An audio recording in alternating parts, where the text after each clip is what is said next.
నమస్కారం.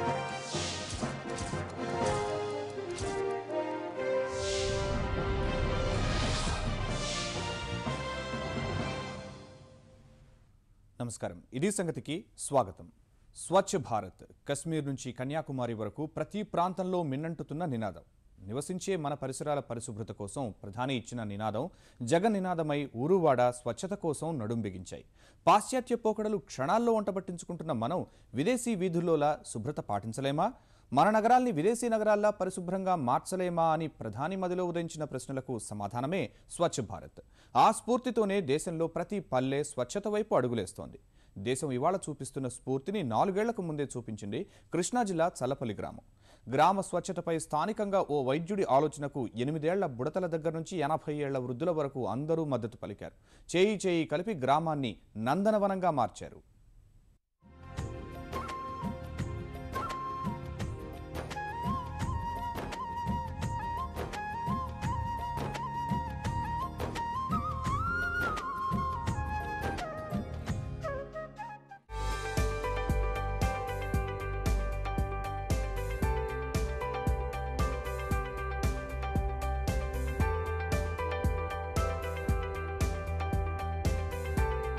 సూర్యోదయం కంటే ముందే శుభ్రమవుతున్న వీధులు, పచ్చదనంతో కలకలలాడుతున్న పరిసరాలు, గ్రామ శుభ్రతకు కంకణం కట్టుకున్న స్వచ్ఛ సైనికులు. ఊరంతా గాఢనిద్రలో ఉన్న సమయంలోనే పరిసరాల శుభ్రతకు నడుం బిగించిన వీరంతా కృష్ణా జిల్లా చెల్లపల్లి వాసులు. ఊరు నిద్రలేవక ముందే వీరికి తెల్లవారుతుంది. ఆ వెంటనే చీపురు బుట్ట చేతబట్టి ఊరి పరిశుభ్రత కోసం ముందుకు కదులుతారు. ఊరి ప్రజలు రోడ్లపైకి వచ్చేలోగా రోడ్లు ఊడ్చేస్తారు, కాలువల్లో మురుగు తొలగిస్తారు, పరిసరాల్ని పరిశుభ్రం చేస్తారు. వారిలో నాడి చూసే వైద్యులున్నారు, చదువు చెప్పే ఉపాధ్యాయులున్నారు, ఇల్లు తప్ప మరో లోకం తెలియని గృహిణులు ఉన్నారు. చిమ్మ చీకట్లను చీల్చుకుంటూ ఉదయవానుడు పైకెగిసిన చందంగా స్వచ్ఛ భారతం కోసం ఉద్యమిస్తున్నారు చల్లపల్లి జనం. మన కోసం మనం పనిచేద్దాం, ఫలితం దానంతటా అదే వస్తుందనే నినాదంతో ముందుకు కదులుతున్నారు. ఊరంతా ఒకటై, మహిళలు, వృద్ధులు, యువతులు, ఉద్యోగులు, ఉపాధ్యాయులైన తేడా లేకుండా ఒకటై కదులుతున్నారు. ఆ నేపథ్యాన్ని మనం కూడా చూద్దాం రండి. తెల్లవారుజామునే లేచి ఇంటి ముందు ఊడ్చి కళ్ళాపి చల్లి ముగ్గులేయటం మన భారతీయ సాంప్రదాయంలో ఆది నుంచి ఉన్నదే. మారుతున్న సామాజిక పరిస్థితులు, పట్టణీకరణ నేపథ్యంలో వాటికి క్రమంగా దూరమవుతున్నాం. కాలక్రమంలో స్థానిక సంస్థల పారిశుధ్య కార్మికులు రోడ్లు శుభ్రం చేయటం మొదలైంది. అయితే నిధుల కొరత, కార్మికులు సరిపడా లేకపోవటం, ఉన్నవారు సరిగ్గా పనిచేయకపోవటం, ఇలా కారణాలేమైనా మన రోడ్లు, పరిసరాలు ఎప్పుడూ అపరిశుభ్రతతో నిండి ఉంటున్నాయి. కృష్ణా జిల్లా చెల్లపల్లి అందుకు అతీతం కాదు. రోడ్లపై చెత్త కుప్పలు, మురుగు కాలువలో పేరుకుపోయిన వ్యర్థాలు, పందుల సంచారం, బహిరంగ మల విసర్జన. ఇది ఒకప్పటి ఊరి స్వరూపం. ఊరంతా మురికి కూపంలా ఉండేది. రోడ్లపై వెళ్లేవారు ముక్కుకు గుడ్డ కట్టుకుని వెళ్లాల్సిందే. మురికి కాలువల వద్ద ముక్కు మూసుకోవాల్సిందే. విదేశాల్లో తయారైన ఏ వస్తువైనా సాయంత్రానికల్లా మన దేశంలోకొస్తుంది. కానీ వారు అనుసరిస్తున్న పరిశుభ్రత ఇక్కడ ఎందుకు రావడం లేదంటూ చెల్లపల్లికి చెందిన వైద్యులు, జనవిజ్ఞాన వేదిక నాయకులు రామకృష్ణ ప్రసాద్ దంపతులకు వచ్చిన సందేహం చెల్లపల్లి రూపురేఖలను సమూలంగా మార్చివేసింది. ఆలోచన వచ్చిందే తడవుగా చెల్లపల్లి పరిశుభ్రతకు నడుం బిగించారు రామకృష్ణ ప్రసాద్ దంపతులు. ఆ పని ఊరి చివర తమ వీధి నుంచే మొదలు పెట్టారు. గ్రామానికి చివరన ఉండటం వల్ల ఆ ప్రాంతాన్ని ఒకప్పుడు స్థానికులు బహిరంగ మరుగుదొడ్డిలా వాడేవారు. ముందు ఈ అలవాటు మానిపించాలని భావించి ఆ వీధిలోని వారు తెల్లవారుజామునే వంతుల వారి కాపలా ఉండటం మొదలు పెట్టారు. బహిరంగ విసర్జన దుష్ప్రభావాలు వివరించి చెప్పారు. 3 నెలల్లోనే ప్రజల్లో మార్పు తేగలిగారు. అక్కడ్నుంచి ప్రతిరోజు వీధి, మురుగు కాలువల్ని శుభ్రం చేయటం ప్రారంభించారు. రోడ్డు పక్కన మొక్కలు నాటి ఆ ప్రాంతాన్ని అందంగా తయారు చేశారు. ఈ రోడ్లను శుభ్రం చేసే కార్యక్రమం మూలంగా పరిష్కారం అయిపోతుందా అంటే కాదు. అల్టిమేట్గా మేము కోరుకునేది ఏంటంటే రాజకీయ నాయకులు కానీ, అఫీషియల్స్ కానీ, పంచాయతీ కానీ ప్రతిరోజు ప్రతి ఇంటి నుంచి ఉండే చెత్తని కలెక్ట్ చేసి డంపింగ్ యార్డ్ తీసుకెళ్ళి దాన్ని చక్కగా డంపింగ్ యార్డ్లో ఎట్లా చేయాలి అట్లా చేసేదా దానికి ఒక స్పృహని ఇటు జనంలో, అటు అఫీషియల్స్లో, అటు నాయకత్వంలో తీసుకురావాలనే దానికి మన వంతు బాధ్యతగా మన రోడ్డు లేకపోతే మనం కూడా కొంత పని చేయాలి. రోజుకు మన అందరికీ ఉన్నది 24 గంటలే. ఒక గంట మన సమాజం కోసం ఇచ్చిద్దాం. ఈ సమాజం మనకి ఎంతో ఇచ్చింది. సో మా హాస్పిటల్ రోడ్డు వచ్చిన సక్సెస్ ఇన్స్పిరేషన్తోనే డాక్టర్ గారు అసలు ఒక అడుగు ముందుకేశారు. సరే, మన రోడ్డు వరకు అంటే అది లిమిటెడ్ ఏరియా, మనం చేయగలిగాం. ఊరంతా చేయగలమా అనేది డౌట్ మాకు మొదట్లో ఉంది. కానీ రోజు రోజుకి ప్రజల నుంచి వస్తున్న స్పందన చూశాక వీ ఆల్సో అంటే మేము కూడా దాంతో ఏకీభవించి, అసలు ఏకీభవించడం కాదు, మాకు స్ఫూర్తి అనమాట. మేము ఆయన కంటే కూడా మేమే ముందుకు వెళ్ళడానికి మా కార్యకర్తలందరూ అలా ఉత్సాహంగా ఉన్నారు. ఇదంతా 4 ఏళ్ల క్రితం జరిగిన పరిణామం. వర్తమానంలోకి వస్తే ప్రధాని మోదీ స్వచ్ఛ భారత్ పిలుపు గ్రామస్తులనంతా ఈ కార్యక్రమంలో భాగమయ్యేలా చేసింది. స్వచ్ఛ భారత్ మొదలు పెట్టాక చల్లపల్లి వచ్చిన స్థానిక శాసనసభ్యుడు, ఉపసభాపతి మండలి బుద్ధప్రసాద్ ప్రజలందరినీ సమావేశపరిచి స్వచ్ఛ భారత్ కోసం మీరేం చేస్తారని ప్రశ్నించారు. ప్రతిరోజు ఓ గంట సమయం కేటాయించి ఊర్లో వీధుల్ని శుభ్రం చేస్తామని రామకృష్ణ ప్రసాద్ చెప్పారు. తనతో పాటు కలిసొచ్చేవారెవరా అని వెతుకుతుంటే జన విజ్ఞాన వేదికలో పనిచేస్తున్న కొందరు మేము సైతమంటూ ముందుకొచ్చారు. అలా ఓ 10 మంది జత కలిశారు. అక్కడ్నుంచి వారి శుభ్రతా యజ్ఞం ప్రారంభమైంది. ప్రతిరోజు ఉదయం 4 గంటల కల్లా లేవటం, ఏదో ప్రాంతానికి వెళ్లటం, శుభ్రంగా ఊడ్చటం దినచర్యగా మార్చుకున్నారు. 50 రోజుల పాటు అలాగే సాగింది. అప్పటికి 50 మంది జట్టు తయారయ్యారు. తెల్లవారక మునుపే స్వచ్ఛ భారత్లో పాల్గొనడం, ఇంటికి వచ్చి ఎవరి పనులు వారు చేసుకోవటం అలవాటుగా మార్చుకున్నారు. వీధులు ఎవరు శుభ్రం చేస్తున్నారో కూడా ప్రజలకు తెలిసేది కాదు. 20,000 జనాభా నివసించే చెల్లపల్లిలో కేవలం 50 మందితో పరిశుభ్రత రావటం అసాధ్యం. అందుకే ప్రజల్లో కూడా మార్పు తేవాలని సంకల్పించారు. పరిసరాల పరిశుభ్రత ఆవశ్యకత, స్వచ్ఛ భారత్ లక్ష్యాలు వివరించేలా ఆడియో క్యాసెట్ రూపొందించి మైక్ సెట్లో ప్రచారం చేయటం మొదలుపెట్టారు. పొద్దున్నే ఈ మైక్ గోలేమిటి అంటూ నిలదీసిన వారు లేకపోలేదు. అన్నింటికీ ఓపిగ్గా సమాధానం చెప్పటం, స్వచ్ఛ భారత్ గురించి వివరించటం పనిగా చేసుకున్నారు. గత 23 ఏళ్ళుగా మేము జనవిజ్ఞాన కార్యక్రమాలు చేస్తూనే ఉన్నాం. కానీ ఇంత ఉద్యమం ఈ ఊరికి ఇంతమంది తెల్లారుజామున రావడం మాకు ఒక ఆనందంగా ఉంది. ఈ రోజు వరకు కూడా కార్యకర్తలు ఒకళ్ళు పెరుగుతూ వస్తున్నారు, కానీ ఈ కార్యక్రమంలో తగ్గట్లేదు. వయసు 75 సంవత్సరాలండి. ఇది సమాజ సేవ, అందుకని చేస్తే ఆనందంగా ఉంటుంది. అందుకని తెల్లవారుజామున లేచి రోజు వస్తాను. ఉత్సాహం ఇంకా పెరుగుతుంది, ఉరకలు వేస్తుంది. నాకు చాలా హ్యాపీగా ఉంటుందండి. మామూలుగా అయితే చీకటితో లేవాల్సిన అవసరం లేదు, కానీ ఈ కార్యక్రమం పట్ల నాకు చాలా ఉత్సాహంగా ఉంది. అందుకని నేను అలారం పెట్టుకుని 4 లేచి నా కార్యక్రమాలు పూర్తి చేసుకుని 4:30 ఇక్కడికి వచ్చేస్తున్నాను. క్రమంగా ఈ బృందంలో చేరే వారి సంఖ్య పెరిగింది. ప్రస్తుతం 150 మంది వరకు స్వచ్ఛ చెల్లపల్లి కార్యకర్తలుగా మారారు. అందరూ ప్రతిరోజు రాకపోవచ్చు. రానప్పుడు మీరు రాలేదని ఎవ్వరూ అడగరు. వచ్చిన వారికి మాత్రం ఏం చెయ్యాలో చెబుతారు, కావలసిన పరికరాలు ఇస్తారు. ఇలా వచ్చిన వారిలో కేవలం జనవిజ్ఞాన వేదిక కార్యకర్తలే కాదు, గృహిణులు, విశ్రాంత ఉద్యోగులు, ఉపాధ్యాయులు, ఇంజనీర్లు, వైద్యులు, చిరుద్యోగులు, వ్యాపారులు, కూలీలు, ఇలా వివిధ వృత్తుల్లో రంగాల్లో పనిచేసేవారున్నారు. పరిశుభ్రమైన పరిసరాలుంటేనే ఆరోగ్యవంతమైన సమాజం ఏర్పడుతుందన్న ఆలోచనే వీరందరిది. పెద్దవారు రోడ్లు శుభ్రం చేయటం, చెత్త ఎత్తివేయటం వంటి పనులు చేస్తారు. చెట్లు నాటేందుకు గుంతలు తీయటం వంటి శ్రమతో కూడిన పనులు యువకులు చేపడతారు. అలా కలిసి ఉత్సాహంగా పనిచేస్తారు. ఈ కార్యక్రమాన్ని ప్రారంభించాక వారందరికీ పొద్దున్నే లేవటం అలవాటుగా మారింది. ఉదయపు నడక, వ్యాయామాలు చేయాల్సిన అవసరం తప్పింది. సమాజం కోసం పనిచేస్తున్నామనే తృప్తి, ఆరోగ్యం కాపాడుకోవడమనే 2 ప్రయోజనాలు నెరవేరుతున్నాయి. భవిష్యత్తు తరాలకు ఆరోగ్యవంతమైన సమాజాన్ని అందించే ఈ లక్ష్యంలో భాగస్వాములవటం ఎంతో ఆనందంగా ఉందంటున్నారు చెల్లపల్లి యువత. పెద్దవాళ్ళు ఇది పట్టించుకుంటే మేము రావాల్సిన అవసరం ఉండేది కాదు. రేపొద్దున ఇదే క్వశ్చన్ మళ్ళీ మా పిల్లలు వేయకూడదని చెప్పేసి మేము రావటం జరుగుతుంది. దీంట్లో రావటం వల్ల నాకు చాలా హ్యాపీగా ఆనందం. అసలు ఈ పని ఏ పని చేసినా, ఏ వ్యాపారం చేసినా ఎంత ఆనందం లేదు నాకు. దీంట్లో ఉన్న ఆనందం ఎక్కడా దొరకట్లా. ప్లస్ ఏంటంటే మనమే కాకుండా తరతరాలు ఆరోగ్యంగా ఉండాలంటే ఇప్పటి నుంచే మనం ఈ రకంగా చేసుకుంటూ పోతే తరతరాలు ఆరోగ్యంగా బాగుంటారు పిల్లలందరూ కూడా. స్టార్టింగ్ చిన్నగా మొదలుపెట్టాం, అలా బాగా జనాలు కూడా చూసి ఫస్ట్లో కొంచెం అనేవాళ్ళు, ఏంటది నవ్వేవాళ్ళు. తర్వాత అసలు అన్న వాళ్ళు కూడా చాలామంది వచ్చి ఇన్వాల్వ్ అయ్యేవారు అనమాట దీనిలో పాల్గొనడానికి చాలా సంతోషంగా ఉంది. విద్యార్థిని నేను పాల్గొన్నందుకు. ఇందులో స్ఫూర్తి ఏంటంటే డాక్టర్ గారు తన స్థాయిని వదులుకుని పొద్దున్నే పూట వచ్చి చేయడం ద్వారా నేను ఇంకా ఇన్స్పైర్ అయ్యి ఇక్కడ వీళ్ళతో పాటు జన విజ్ఞాన వేదికలో జాయిన్ అయ్యి స్వచ్ఛాలపల్లికి మార్నింగ్ వస్తున్నాను. స్వచ్ఛ చెల్లపల్లి కార్యకర్తలు చెత్త ఊడవటంతోనే సరిపెట్టుకోలేదు.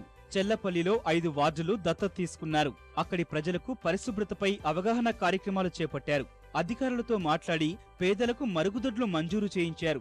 నిధులు తక్కువైతే తలా కొంత వేసుకున్నారు. ప్రతి వీధిలో చెత్త కుండీని ఏర్పాటు చేశారు. 5 లక్షలు ఖర్చు చేసి ఓ వాహనం కొన్నారు. 5గురు పారిశుధ్య కార్మికుల్ని నియమించారు. వాళ్లకు వేతనాలు ఇస్తున్నారు.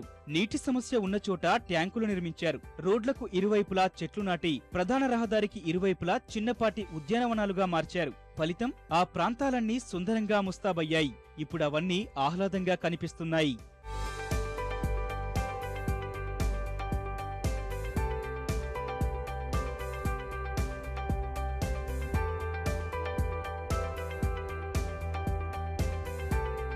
వీటిలో దళితవాడలు ఉన్నాయి. గతంలో సరైన అవగాహన లేక చెత్తను ఎక్కడ పడితే అక్కడ పడేయటం, రోడ్ల పక్కనే మల విసర్జన జరిగేది. స్వచ్ఛ చెల్లపల్లి కార్యకర్తల కృషితో అక్కడి స్థానికుల్లోనూ మార్పు వచ్చింది. ప్రజాప్రతినిధులు మద్దతు పలికారు. తరచూ స్వచ్ఛ చెల్లపల్లి కార్యక్రమంలో పాల్గొంటున్నారు. కార్యకర్తలకు అవసరమైన సహకారం అందిస్తున్నారు. మరి వీళ్ళంతా మరి మా కోసం వచ్చి మరి ఇదంతా మా గ్రామం అంతా నీట్గా చేయటానికి, మరి వాటర్ ట్యాంక్ కడటానికి, కరెంట్ లేనప్పుడు ఎంతో ఇబ్బంది పడుతున్నాం కాబట్టి మరి ట్యాంకులు కూడా కడటానికి కూడా వాళ్ళు సిద్ధపడ్డారు. మరి మా గ్రామంలో ఇంకా మేము కూడా ఇంకా అభివృద్ధిలోకి వెళ్ళాలని మేము అనుకుంటున్నాం. మరి జన విజ్ఞాన వేదిక ఆధ్వర్యంలో ఇదంతా జరుగుతుంది. మా చల్లపల్లి సర్పంచ్, గ్రామ సర్పంచ్గా నేను కూడా నాకున్నటువంటి 24 గంటలు కొంత టైం దీనికోసం ఉపయోగించి ఊరు అభివృద్ధి కోసం మంచిగా తయారు చేయాలని చెప్పేసి ఆలోచనతో ఈ కార్యక్రమం చేస్తున్నాం. మాకైతే చాలా ఆనందంగా ఉంది. వారు కూడా ప్రజల్లో కూడా మార్పు వచ్చింది. ఒక టీ గ్లాస్ అయినా సరే ప్లాస్టిక్ వాడకుండా చాక్లెట్ పేపర్ కూడా తిని ఎక్కడ వేయాలనే ఆలోచన వారి ఆధ్వర్యంలో డిఆర్కే గారు, పద్మావతి గారు ఆధ్వర్యంలో మేము స్ఫూర్తి రగిలించడం జరిగింది. ప్రజల్లో వచ్చిన ఈ మార్పుకు మేము చాలా సంతోషిస్తున్నాం. ఎవరో వస్తారని ఏదో చేస్తారని ఎదురు చూడకుండా తమ గ్రామ బాగు కోసం తామే కష్టపడి అందరూ ఒక్కటై స్వచ్ఛ చెల్లపల్లి సాధన దిశగా కృషి చేస్తున్నారు. వీళ్ల కృషికి Clean India, Green Leaf Foundation, Swachh champion వంటి అవార్డులు దక్కాయి. స్థానిక శాసనసభ్యుడు మండలి బుద్ధప్రసాద్ చెల్లపల్లిని ఆకర్షణీయ గ్రామంగా ఎంపిక చేశారు. స్వచ్ఛ భారత్ ప్రచారకర్త కోనేరు హంపి చెల్లపల్లికి వచ్చి ఇక్కడ జరుగుతున్న కార్యక్రమాలను చూసి స్వచ్ఛ సైనికుల్ని అభినందించారు. ఒకరి ఆలోచన, కొందరి కృషి, ప్రజల్లో వచ్చిన మార్పు ఇవే చెల్లపల్లిని స్వచ్ఛ చెల్లపల్లిని చేశాయి. మరెన్నో గ్రామాలకు స్ఫూర్తిగా నిలిపాయి. నిజమైన భారతదేశం గ్రామాల్లోనే ఉందంటారు పూజ్య బాపూజీ. అంతేకాదు పరిశుభ్రమైన భారతదేశాన్ని చూడాలని కూడా ఆయన కలలు కన్నారు. ఆ కళల్ని సాకారం చేసే లక్ష్యంతో రూపొందించిన స్వచ్ఛ భారత్ స్ఫూర్తిని చెల్లపల్లిలోని విద్యావంతులు అందిపుచ్చుకున్నారు. పరిసరాల్ని పరిశుభ్రంగా ఉంచుకోవడం ద్వారా ఆరోగ్యవంతమైన సమాజాన్ని అభివృద్ధిని చేసే దిశగా వారు సాగుతున్నారు. త్వరలో చెల్లపల్లిని స్వచ్ఛ సుందర చెల్లపల్లిగా చేయాలన్న వాళ్ళ ప్రపంచవ్యాప్తంగా 109 దేశాలు, సగానికి పైగా ప్రపంచ మానవాళి, వాళ్లు సాధించిన అద్భుత సాంకేతికత ఇవేవి శతాబ్దాలుగా ఓ చిరుప్రాణి సృష్టిస్తున్న మారణ హోమాన్ని నిలువరించలేకపోతున్నాయి. గోరంత కూడా లేని దోమపై తరతరాలుగా యావత్ ప్రపంచం ఓడుతూనే ఉంది. 3000 జాతుల్లో 54 రకాల దోమలే ప్రమాదకరం. అంతరిక్షంపై కూడా గెలిచిన మనిషి ఈ 54 జాతుల ధాటికి ఏటా లక్షల మందిని పోగొట్టుకుంటున్నాడు. భారత్లో ఏటా 1200 మంది చిన్నారులను పొట్టనబెట్టుకుంటున్న దోమలు చీకటి ఖండం ఆఫ్రికాలో నిమిషానికో పసిప్రాణం తీస్తున్నాయి. ఆసియా, ఆఫ్రికా సహా వివిధ దేశాల ఆర్థిక వ్యవస్థల్ని చిన్నాభిన్నం చేస్తున్నాయి. దోమే కదా అన్న అలసత్వమే ఈ భారీ విధ్వంసానికి కారణం. 118 ఏళ్ల క్రితమే ఈ ప్రాణ హననంపై దృష్టి సారించిన ప్రపంచం సాధించింది స్వల్పమే కానీ మలేరియా, ఫైలేరియా, డెంగీ, చికన్గున్యా పేర్లతో ఆ కీటక జాతి మానవాళికి మిగిల్చిన నష్టం మాత్రం అపారం.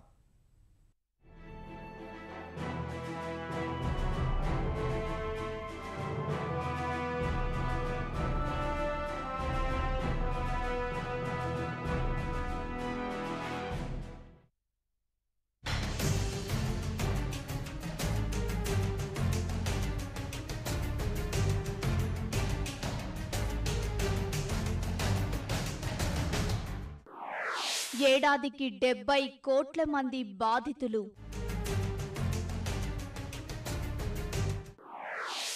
మలేరియా ధాటికే 25 కోట్ల మంది విలవిల. ప్రపంచవ్యాప్తంగా దేశాలకు దేశాలే గడగడ. సాలీనా 10 లక్షల మందిని బలిగొంటున్న మహమ్మారి.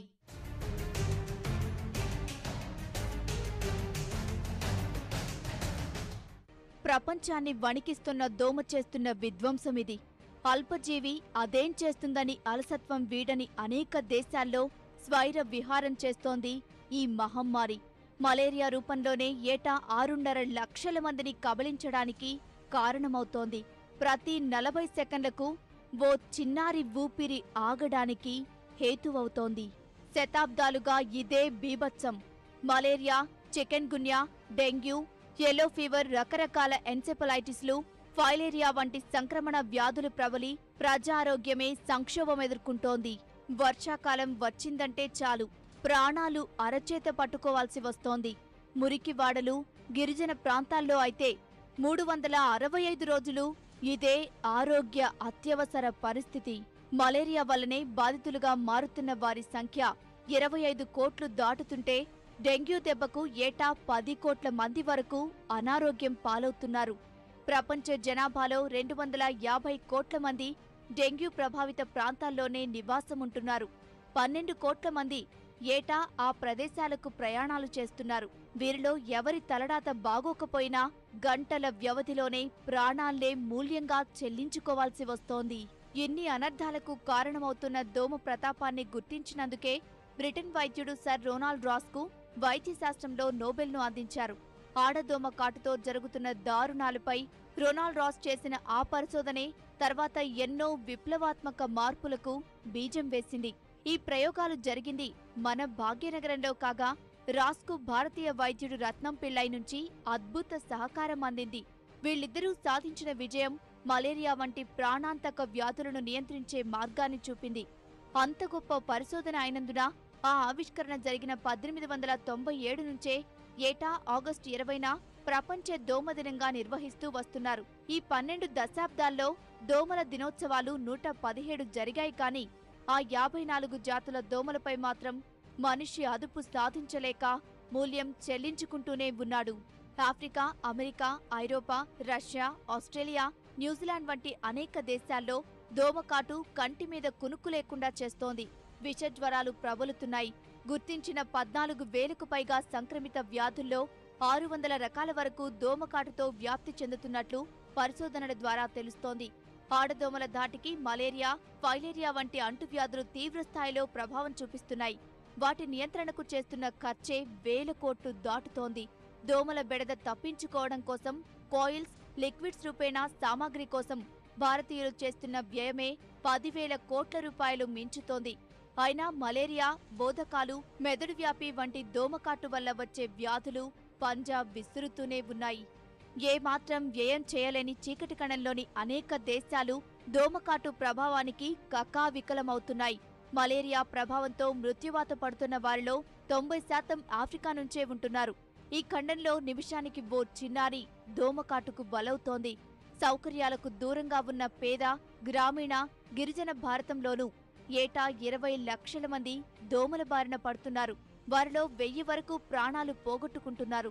వీటి ఫలితంగా ఈశాన్య ఆసియాలోనే భారత్ మలేరియా రాజధానిగా మారిందని ప్రపంచ ఆరోగ్య సంస్థ నివేదికలు ఎప్పటినుంచో ఆందోళన వ్యక్తం చేస్తున్నాయి. దోమకాటు సంక్రమిత వ్యాధులతో పాటు మాతా, శిశు, ప్రసూతి ఆరోగ్య సంరక్షణకు అనేక సవాళ్లు విసురుతోంది. అయినా మన దేశంలో కోట్ల రూపాయలు వెచ్చించి దశాబ్దాలుగా నిర్వహిస్తున్న మలేరియా నియంత్రణ మిషన్ దోమకాటుతో సంక్రమించే వ్యాధుల సంరక్షణ కోసం తెచ్చిన కార్యక్రమాలు ఆశించిన ఫలితాలు సాధించలేకపోతున్నాయి. పరిశోధనలో వెనుకబాటు, కార్యక్రమాల అమల్లో క్షేత్రస్థాయి అలసత్వం వంటి కారణాలతో నిర్దేశిత లక్ష్యాలను చేరుకోలేకపోతున్నాయి. ఈ రోజుకి ఆందోళనకర సంఖ్యలో నమోదవుతున్న మలేరియా, ఇతర విషజ్వరాల కేసులే ఇందుకు నిదర్శనం. 2.5 కోట్ల మంది జనాభా గల ఘనా దేశం మొత్తం ఏటా మలేరియా దాటికి గురికావాల్సి వస్తోంది. వారిలో 50% మంది ఈ మహమ్మారి దెబ్బకు ఆస్పత్రుల పాలవుతున్నారు. భారత్లో బోధకాలు వల్ల ఏటా దాదాపు 700 కోట్ల రూపాయల విలువ చేసే మానవ వనరుల్ని నష్టపోవాల్సి వస్తోంది. ఇప్పుడు డెంగీ అన్నదేమో వచ్చి ఇదివరకు నుంచి ఉంది, కానీ 1990 వరకు కూడా దాని గురించి అంతగా మనం ఎక్కువగా వినలేదు. చికెన్ గున్యా గురించి కూడా అంతకన్నా వినలేదు. ఈ 2000-2010 సంవత్సరం నుంచి దీని మాటలు కొంచెం ఎక్కువయ్యాయి. ఉదాహరణకి ఢిల్లీలో సుమారు 500 మంది ఒక అవుట్ బ్రేక్ వల్ల చచ్చిపోయారు. అదే కేరళకి వెళ్ళారంటే ఒక డిస్ట్రిక్ట్లో ఇవాళ ఐడెంటిఫై అయితే ఒక డెంగీ కేసు ఒకటి, అనతి కాలంలోనే 15 రోజుల లోపలనే మిగిలిన 11 జిల్లాల్లోకి అది డెంగీ పాకేసింది. అది ఈ రోజు వరకు తన ఉనికిని చాటుకుంటోంది. వాస్తవానికి ప్రజారోగ్యంపై దోమల దండయాత్ర నిరోధించలేనిది, ఎదుర్కొనలేనిది ఏం కాదు. పరిసరాల పరిశుభ్రత, పక్కా మురుగునీటి పారుదల వ్యవస్థ, క్రమం తప్పని ఫాగింగ్, వర్షాకాలంలో ఎక్కడ పడితే అక్కడ నీటి నిల్వ కాకుండా జాగ్రత్త పడడం, క్లోరోక్విన్ మాత్రలు, ఔషధాలు అందుబాటులో ఉంచడం, అవసరమైన ప్రాంతాల్లో దోమల నుంచి రక్షణకు నెట్ల పంపిణీతో చాలా వరకు సమస్యను అదుపులోకి తీసుకుని రావచ్చు. ప్రస్తుతం దేశవ్యాప్తంగా సాగుతున్న స్వచ్ఛ ఉద్యమం అనుకున్న ఫలితాలు సాధిస్తే చాలా వరకు దోమపై విజయం సాధించడానికి అవకాశం ఉంటుంది. ముఖ్యంగా ఈ దోమల వల్ల వచ్చేటువంటి వ్యాధులను అరికట్టడంలో ఉన్న మెయిన్ ఇంపార్టెంట్ ప్రాబ్లం ఎక్కడొస్తుంది అంటే, దీనికి పునరుత్పత్తి సామర్థ్యం దీనికి ఉన్నంత ఏ కీటకానికి లేదండి. కానీ అంత పునరుత్పత్తి సామర్థ్యం ఉన్నటువంటి దోమని ఎదుర్కొనేటువంటి కీటకనాశినులు కానీ, మ్యాన్ పవర్ కానీ, మనీ కానీ సంబంధిత రాష్ట్రాల్లో వాటిల్లోనూ అంత అనుకున్నంతగా లేకపోవడం వల్ల, సరి అయిన ప్రణాళికలు జరగకపోవడం వల్ల, ఇప్పుడు వచ్చినటువంటి మన కొత్త ప్రభుత్వం వచ్చిన తర్వాత స్వచ్ఛ భారత్ అనేటువంటి ఈ యొక్క ఉద్దేశం మొట్టమొదటి నుంచి లేకపోవడం వల్ల ఈ వ్యాధులన్నీ తిరిగి పునరావృతం అవుతున్నాయి అన్నమాట. రోడ్ల పక్కన గుంతల్లో రోజుల తరబడి నీరు నిల్వ ఉండడం, మురుగునీటి కాల్వలు సరిగా నిర్వహించకపోవడం, పరిసరాల పరిశుభ్రత పాటించకపోవడం వంటి కారణాలు దోమల సంఖ్య విచ్చలవిడిగా పెరిగిపోవడానికి అవకాశమిస్తున్నాయి. అసలే కీటక జాతి మొత్తంలో అత్యంత ఎక్కువ సంతానోత్పత్తి సామర్థ్యం కలిగిన దోమల జాతి పెరగడానికి ఇంతకు మించి కావలసింది మాత్రం ఏముంటుంది? ప్రజారోగ్యం వ్యయంలో దాదాపు 40% మలేరియాకే వెచ్చిస్తున్న అనేక ఆఫ్రికా దేశాలు ఇదే సంగతి గుర్తించి దిద్దుబాటులో పయనిస్తున్నాయి. మన దేశంలో చూస్తే ఏటా వణికిస్తోన్న మలేరియా, డెంగీ కేసుల కలకలమే సాధిస్తున్న పురోగతిని చెప్పకనే చెబుతోంది. ప్రభుత్వం, వ్యవస్థల వైఫల్యాలను పక్కన పెడితే దోమకాటు వల్ల కలిగే అనర్థాల్లో దాదాపు 30% సమాజంలో మార్పుతో అరికట్టవచ్చు అనేది నిపుణుల సూచన. ఎవరో వస్తారని ఎదురుచూడక మన పరిసరాల్లో నెలకొన్న అవ్యవస్థల్ని చక్కదిద్దుకోవడం ద్వారా అది సుసాధ్యమే అనేది వారి అభిప్రాయం. అందుకే దోమ చేసే చేటు గురించి ఇంత కథ చూసిన తర్వాత అయినా మనము ఆ దిశగా అడుగులు వేద్దాం. మన ఊరిలో, మన ప్రాంతంలో, మన వీధిలో సమిష్టి కృషితో సమస్య పరిష్కారానికి కృషి చేద్దాం. విలువైన ఆర్థిక వనరులతో పాటు అందరి ఆరోగ్యాన్ని కాపాడుకుందాం. మరిన్ని విభిన్న అంశాలతో మరో ఇది సంగతిలో కలుద్దాం. నమస్కారం.